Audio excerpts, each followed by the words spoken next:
जय माता दी भक्तों, मैं श्वेता कुशवाहा आपका मेरे भक्ति चैनल में स्वागत करती हूँ। नवरात्रि की आप सभी को बहुत-बहुत शुभकामनाएं। फ्रेंड्स, आज की वीडियो में हम जानेंगे कि नवरात्रि में हम माता रानी को भोग कैसे लगाते हैं, यानी नवरात्रि का हवन हम कैसे करते हैं। तो देखिए, नवरात्रि में जो भोग लगाया जाता है वह अग्नि पर भोग लगाया जाता है और शास्त्रों के अनुसार जब हम अग्नि पर भोग लगाते हैं या अग्नि में भोग समर्पित करते हैं तो वो भोग सीधा देवी देवताओं तक पहुंच जाता है। तो इसीलिए पूरे 9 दिन सुबह के समय जो भोग लगाते हैं वह अग्नि में भोग लगाते हैं और इसे छोटा सा हवन भी कहते हैं। हवन का नाम सुनते ही हम लोग सोचते हैं कि बहुत ज्यादा कोई बड़ी प्रक्रिया होगी, लेकिन ऐसा कुछ भी नहीं है। बहुत आसानी से सिर्फ हमें अग्नि में भोग समर्पित करना होता है। तो देखिए, इसके लिए हम क्या करेंगे। मेरे पास हवन कुंड था तो मैंने हवन कुंड ले लिया। अगर आपके पास कोई भी मिट्टी का पात्र हो तो आप वो ले लीजिएगा और इसी में हम हवन करेंगे। और हवन के लिए हमें गाय के बने हुए उपले चाहिए और थोड़ी सी हवन सामग्री चाहिए। तो पहले गाय के कंडों को हम इस तरीके से, तो पहले उपले को हमें जला लेना है। अच्छे से जल जाए फिर हम इसे हवन कुंड में रखेंगे। फिर हम चौकी के पास लाके हवन करेंगे। तो हवन के पहले हम 2 आहुतियाँ इसमें घी की समर्पित करेंगे ताकि अग्नि अच्छे से प्रज्वलित हो जाए।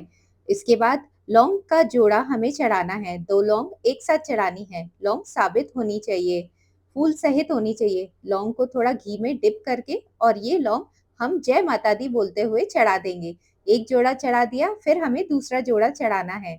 2 जोड़े हमें चढ़ाना है। इसी तरह से घर में जितने भी सदस्य हैं, सबके नाम के लौंग के जोड़े हमें ज़रूर चढ़ाना है। उसके बाद जो भी आपने प्रसाद चढ़ाया है, जैसे मिश्री, बताशा, चीनी, ड्राई फ्रूट, जो भी आपने चढ़ाया है, वो आपको भोग में समर्पित करना है।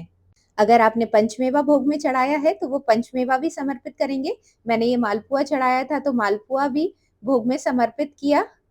थोड़ा भोग हम ज़रूर अग्नि में समर्पित करेंगे। इसके साथ ही देखिए, जो पान चढ़ाया है, पान भी हम हवन में ही समर्पित कर देते हैं। तो जो पान का पत्ता हमने लिया है, इसको हम फ़ोल्ड करेंगे और इसके अंदर जो लौंग है ना, लौंग को ऊपर हम अटका देंगे, बिल्कुल बीड़ा बन जाएगा। तो इस तरह से देखिए, हमको फ़ोल्ड कर लेंगे। बहुत से लोग पान हवन में समर्पित नहीं करना चाहते, तो अगर आप पान हवन में नहीं समर्पित करना चाहते, तो आप पान का छोटा-सा टुकड़ा भी हवन में समर्पित ज़रूर कीजिएगा।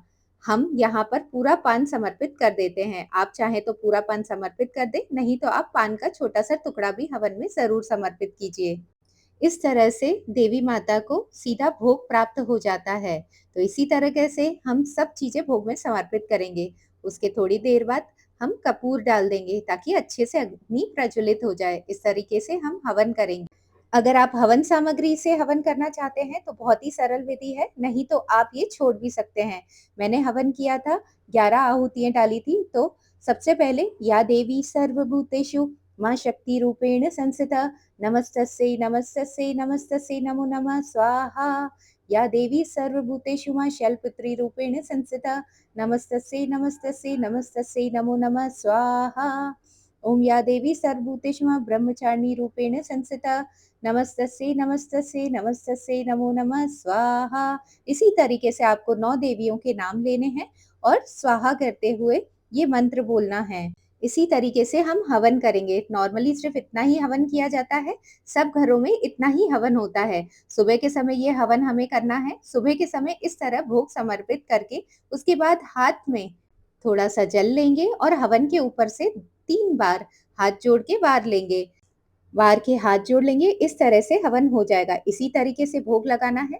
सुबह के समय भोग लगाना है और शाम के समय हमें नॉर्मल पूजा करनी है। तो इस तरीके से नवरात्रि में सुबह के समय हमें माता रानी को अग्नि में ही भोग समर्पित करना है। और देखिए, अगर किसी कारण से आपके पास गाय के गोबर से बना हुआ उपला नहीं है या आपके पास इतना समय नहीं है कि आप उपले को जला पाएँ, तो आप कपूर से भी अग्नि प्रज्वलित कर सकते हैं। कपूर जलाकर भी आप इसी तरीके से लौंग और जो भी पताशा या जो भी मीठा आपने अर्पित किया है, चीनी, मिश्री, उसका भोग लगा सकते हैं। कपूर जला के अग्नि में भोग समर्पित।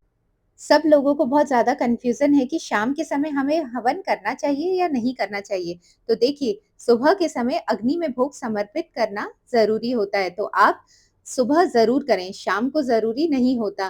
तो शाम को आप सिर्फ़ आरती करके और भोग रख सकते हैं। चौकी पर भोग ऐसे सिंपल समर्पित कर सकते हैं। बाकी आप चाहें तो आप दोनों टाइम भी हवन कर लीजिएगा, वो आपकी मर्ज़ी और आपकी श्रद्धा पे डिपेंड करता है। तो फ्रेंड्स, नवरात्रि में हवन करने की ये सरल विधि आपको कैसी लगी?